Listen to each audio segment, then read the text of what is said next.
Hi everyone, this is Natalia Itu with Colorado Business CPA. So today I would like to talk about 2016 tax action tips you need to take in order to maximize your tax savings potential.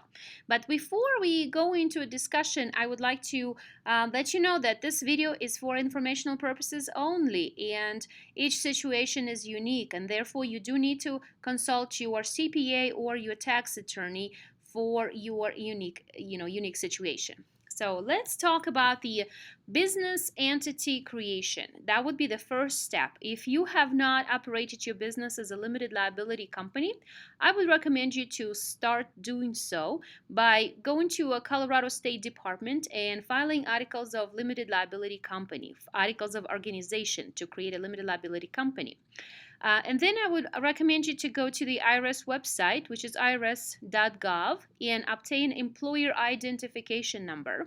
After you have those two documents, you can open a separate business checking account, because when you operate the business, you want to make sure you do not commingle funds between your personal and business accounts. Also, if you operate your business in Denver County, and then you make more than $500 per month, you do need to apply for a Denver occupational privilege tax, and you will have to pay $4 per month and file quarterly reports with the Denver city and county. Then, if you already have your LLC or Inc., don't forget to renew your articles of organization or incorporation with the state on the annual basis. If your business made more than $30,000 in net income, meaning gross income minus expenses, I would recommend you to become an S corporation. Again, you do need to talk to your accountant or tax attorney about your situation. However, that's when the tax savings from being an S corporation can help you to minimize your tax liability. If you would like to file the Form 2553 and become an S corporation, the timely election will be granted to you effective January 1st, 2016, when you file your Form 2553 before March 15, 2016. And also, if you made more than $30,000 in 2015 and you have not filed your S corporation election, our company, Colorado Business CPA, can help you to obtain a retroactive S election for your business effective January 1st, 2015. But you do need to call us and we perhaps will be able to help you. Our phone number is 1-800-5040-272. Okay, the next thing we'll talk about the tax saving strategies for LLC when you operate your business as a Schedule C. When do you do a Schedule C? Is when you are the only member of your limited liability company, and IRS classifies you as your business as a disregarded entity, and you report your business activities on Schedule C of your individual Form 1040. If your children under 18 years old and they help you to grow your business, perhaps by marketing, maybe posting something on the Facebook, it would be a very good idea to pay your children. And the reason is because the children, when they are under 18 years old, they will not be paying taxes. They will not pay federal tax if the income is under $6,300, and also they will not pay FICA tax and even federal unemployment tax. So let's say if you paid your child $6,000, you can save about $1,800 on taxes. And not only that, now your children have earned income, and that creates an opportunity for you to contribute to their Roth IRA. And you can be a custodian on the account, but that's also, I think, excellent opportunity to start saving money for their retirement. Also, if you decide to keep your business as a Schedule C, you can contribute to a simplified employer pension plan, SEP, and which will be the maximum contribution is equal to 20% of your net income. So you need to start thinking about this now.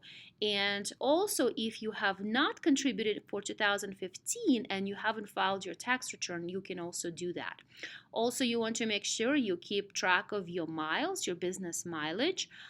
Also, don't forget to collect a W-9 forms from your subcontractors, from vendors, basically who you're going to pay for their professional services. And if you pay to people, companies, more than $600 per year, you do need to issue them a 1099 in January. And therefore, you want to make sure you have a W-9 form filled out from them. Based on that information, you will file a Form 1099. Also, you can establish a health reimbursement arrangement account if you employ your spouse, but it truly has to be employee-employer relationship. And then you would need to hire a professional firm to establish this health reimbursement account. And by doing that, your spouse, for example, who is an employee, in this case, can get a reimbursement for his or her medical deduction as well as your, because now you are dependent of the employee who's your spouse. And by doing that, the medical expenses will become a business expense. However, you do need to consult again CPA and in the company who can help you to establish the health reimbursement arrangement account. Also, you can take a home office deduction. You want to make sure you have a separate room you use exclusively and regularly for business. If you operate your business as an S corporation, the advantages of that is the S corporation does not pay self-employment tax on the net income. Therefore, a reasonable salary is a must. What does it mean to have a reasonable salary? That again, the amounts of the reasonable salary depends on the individual, depends on the net income, depends on the loans, shareholder distributions. Again, the situation is unique. You do need to discuss that with the CPA, but just keep in mind that you have to have a reasonable salary and you have to subject that salary to a payroll taxes. That means you have to have an official payroll. You need to file Form 941 with the Colorado, for example, Colorado unemployment tax, forms, as well as you need to pay taxes. You need to do federal unemployment Form 940 to file annually. Again, talk to your CPA about that. Also, you want to make sure your health insurance premiums are reported on the Form W-2 in Box 1 of the W-2, Box 14, and also subject to state and local taxes. You can establish solo 401k if you have no employees, or SEP IRA. And then you can also establish a simple IRA 401k if you have employees. And this is a time for you to think and start acting right now for 2016. To want to make sure you have established the plans. Also, the examples of deductions. Perhaps you haven't thought of some of the deductions, dues and subscriptions like professional subscriptions or, membership to associations or where you obtain your business. Again, you want to make sure you keep track of your mileage. If you use your car for a lease, you can deduct that. Again, it has to be prorated between personal and business use. Office rent, utilities. Again, if you use a home office deduction, your utilities will be reported on the Form 8829. They will not be deducted under utilities on the Schedule C. You can also deduct telephone, fax. Make sure also telephone is prorated to your business use. Office supplies, continuing education, professional development. If you pay subcontractors, again, make sure you have a W-9 forms from them if you pay more than $600. Fees, commissions, advertising, marketing. You pay professional fees, if you pay professional fees, legal, meals and entertainment. Also, cost of goods sold.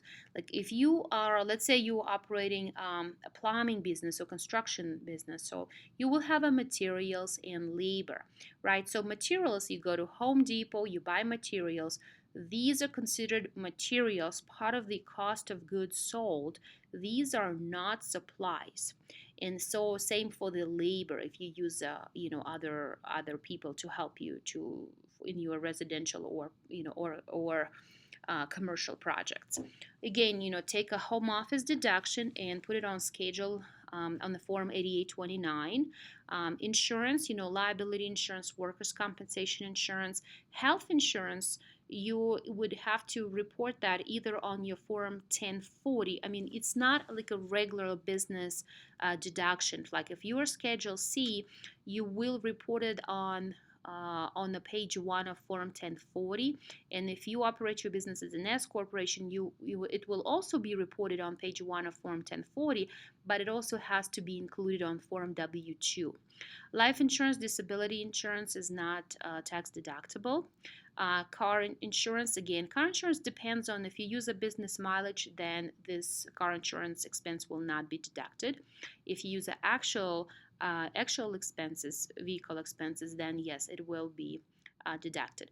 Depreciation. So if you purchase a new computer, you have income, you can use a section 179 to deduct that depreciation expense. So how do you minimize audit risk? First of all, you do not commingle funds between business and personal accounts. Second, if you have significant losses in your business, I would strongly suggest for your business to convert your business either into an S corporation or partnership if you have other business partners. Don't deduct round numbers. Don't guess on your returns. Make sure you have receipts to back up all the information. Keep copies of your receipts. Perhaps you might want to start scanning them. You need to file your tax returns on time and also respond to your tax letters you receive on time.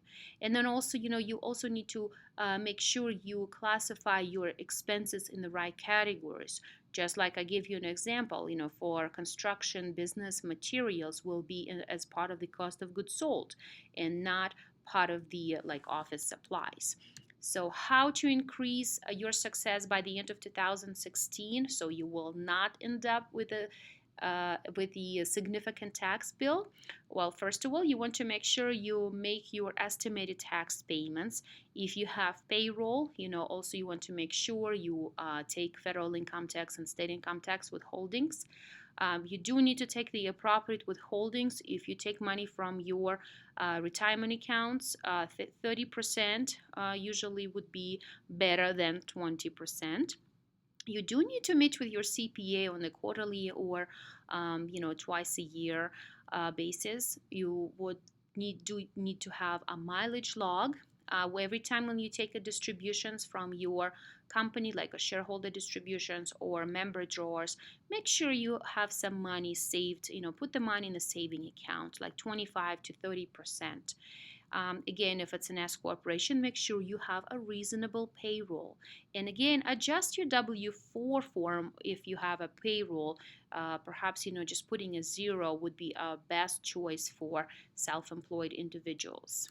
So if you have any questions or if you would like to meet with the CPA, we are a local Colorado business CPA firm, and here's our information. Again, our website is Colorado Business CPA. We're wishing you all the best in 2016, and if you have any questions, feel free to call us. Thank you so much.